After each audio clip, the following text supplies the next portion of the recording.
potatoes, chips, Yorkshire pudding, peas, carrots, gravy, ketchup, and for some strange reason, mint humbugs. The Dursleys had never exactly starved Harry, but he'd never been allowed to eat as much as he liked. Dudley had always taken anything that Harry really wanted, even if it made him sick. Harry piled his plate with a bit of everything except the humbugs and began to eat. It was all delicious. "That does look good," said the ghost in the ruff sadly, watching Harry cut up his steak. "Can't you?" "I haven't eaten for nearly 500 years, said the ghost. "I don't need to, of course, but one does miss it. I don't think I've introduced myself. Sir Nicholas de Mimsy Porpington at your service, resident ghost of Gryffindor Tower." "I know who you are," said Ron suddenly. "My brother's told me all about you. You're Nearly Headless Nick." "I would prefer you to call me Sir Nicholas de Mimsy," the ghost began stiffly, but sandy-haired Seamus Finnegan interrupted. "Nearly headless? How can you be nearly headless?"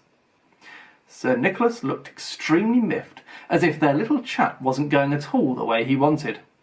"Like this," he said irritably. He seized his left ear and pulled. His whole head swung off his neck and fell onto his shoulder, as if it was on a hinge. Somebody obviously tried to behead him, but not done it properly. Looking pleased at the stunned look on their faces, Nearly Headless Nick flipped his head back onto his neck, coughed and said, "So, new Gryffindors, I hope you're going to help us win the house championship this year. Gryffindor have never gone so long without winning. Slytherin have got the cup for 6 years in a row. The bloody Baron's becoming almost unbearable. He's the Slytherin ghost." Harry looked over at the Slytherin table and saw a horrible ghost sitting there, with blank staring eyes, a gaunt face, and robes stained with silver blood. He was right next to Malfoy, who, Harry was pleased to see, didn't look too pleased with the seating arrangements. "How did he get covered in blood?" asked Seamus with great interest. "I've never asked," said Nearly Headless Nick delicately. When everyone had eaten as much as they could, the remains of the food faded from the plates, leaving them sparkling clean as before. A moment later, the puddings appeared. Blocks of ice cream in every flavour you could think of.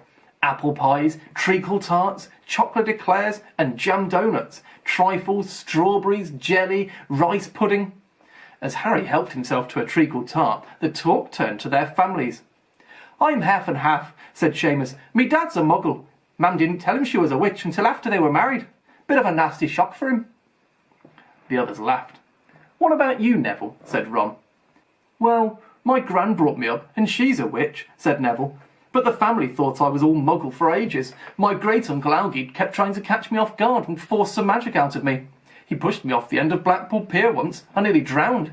But nothing happened until I was 8. Great-uncle Algy came round for tea, and he was hanging me out of an upstairs window by the ankles when my great-auntie Enid offered him a meringue, and he accidentally let go. But I bounced all the way down the garden and into the road. They were all really pleased. Gran was crying, she was so happy.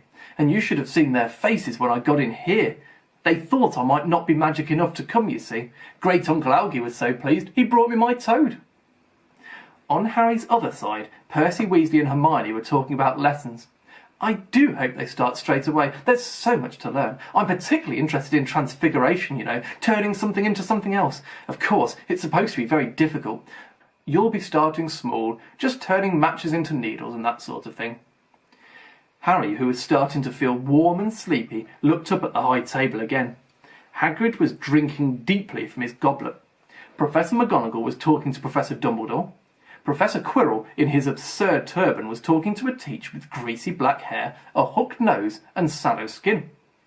It happened very suddenly. The hook-nosed teacher looked past Quirrell's turban straight into Harry's eyes, and a sharp, hot pain shot across the scar on Harry's forehead. "Ouch!" Harry clapped a hand to his head. "What is it?" asked Percy. Nothing." The pain had gone away as quickly as it had come. Harder to shake off was the feeling Harry had got from the teacher's look, a feeling that he didn't like Harry at all. "Who's that teacher talking to Professor Quirrell?" he asked Percy. "Oh, you know Quirrell already, do you? No wonder he's looking so nervous. That's Professor Snape. He teaches potions, but he doesn't want to. Everyone knows he's after Quirrell's job. Knows an awful lot about the dark arts, Snape." Harry watched Snape for a while, but Snape didn't look at him again. At last the puddings disappeared, and Professor Dumbledore got to his feet again. The hall fell silent. Ahem.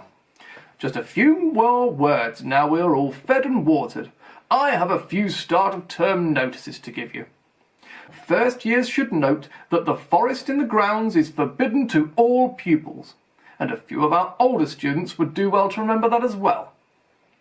Dumbledore's twinkling eyes flashed in the direction of the Weasley twins. I have also been asked by Mr. Filch, the caretaker, to remind you all that no magic should be used between classes in the corridors. Quidditch trials will be held in the second week of term. Anyone interested in playing for their house should contact Madam Hooch. And finally, I must tell you that this year the third floor corridor on the right-hand side is out of bounds to everyone who does not wish to die a very painful death. Harry laughed, but he was one of the very few who did. He's not serious, he muttered to Percy. Must be, said Percy, frowning at Dumbledore. It's odd, because he usually gives us a reason why we're not allowed to go somewhere. The forest's full of dangerous beasts, everyone knows that. I do think he might have told us prefects at least.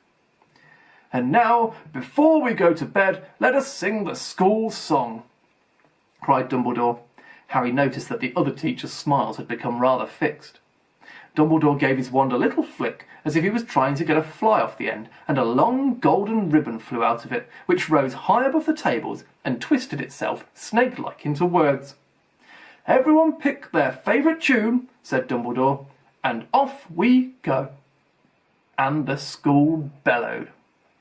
Hogwarts, Hogwarts, hoggy-warty Hogwarts, teach us something, please, whether we be old and bald, or young with scabby knees.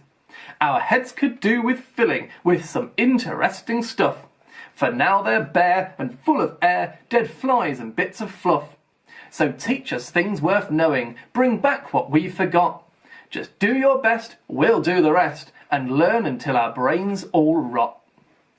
Everyone finished the song at different times. At last, only the Weasley twins were left singing along to a very slow funeral march. Dumbledore conducted the last few lines with his wand, and when they finished, he was one of the ones who clapped loudest. Ah, music, he said, wiping his eyes, her magic beyond all we do here. And now, bedtime. Off you trot.